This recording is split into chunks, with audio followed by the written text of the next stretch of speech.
मोहब्बत नाहे मज़ाक त कुसी विया कई जवान आऊं बया अनवर चवे मामूली इंसान। मज़ो न हुजे आ मोहब्बत में कि मजनू थिया मस्तान राणू मूमल की मुआ की ससवी ॾिनी जान। असीं भी कुर्बान पिया थींदासीं हज़रत इश्क दा।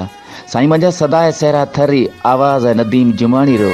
खूबसूरत वजह तहरीर शामिल करतो हलां। सुहिणो शाइर प्यारो दोस्त सिकंदर समय जो इनायतरी ढाणी आन निहाल समय जो इनायतरी ढाणी आन अमीन नोड़ी मीर हसन नोड़ी इनायतरी ढाणी रा दोस्त ही आन शायर सिकंदर समय जो लिखे तो खूबसूरत शायरी। ओ मिठिया माण्हू मोर तू आई सभा खां ज़ोर। ओ मिठिया माण्हू मोर तू आई सभा खां ज़ोर। तीसां मोहब्बत थेगी मांजी ऐं दिल बि मीसां ॾाढी तव्हांजी। कह सिकंदर समय जो साथीड़ा कह सिकंदर समय जो साथीड़ा तू मिलणा मीसां इनायतरी ढाणी। पिए जा असांजो चांहि पाणी तू आ इनायतरी ढाणी। सिकंदर मां लिखियो तू चोॾहीं रो चंद्रियो तू मोरहाणे रो मोरियो। तू चोॾहीं रो चंद्रियो तू मोरहाणे रो मोरियो। तिनाहूं हद खां वध भाऊं तो तिनाहूं हद खां वध भाऊं तो। तू हर पल मिना याद आई तो। तू सोचा में रही तो तू सपना में आई तो। तू एक पल बि दिल ता लही नथो।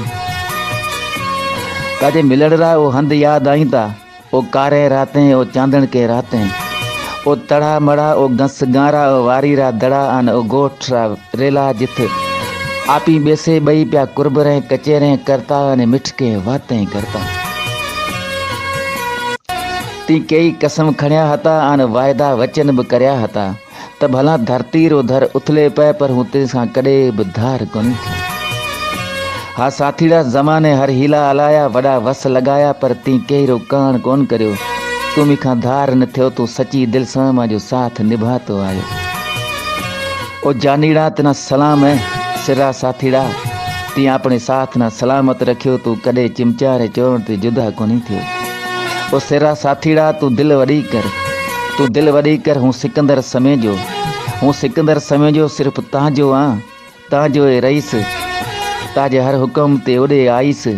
ओ परदेसीड़ा तू परेशान मती थई। आपी साथ निभासां असीं सच्चा माण्हू आ। असीं दिलां रा सौदा सिर बाज़ी लॻाए करांदा।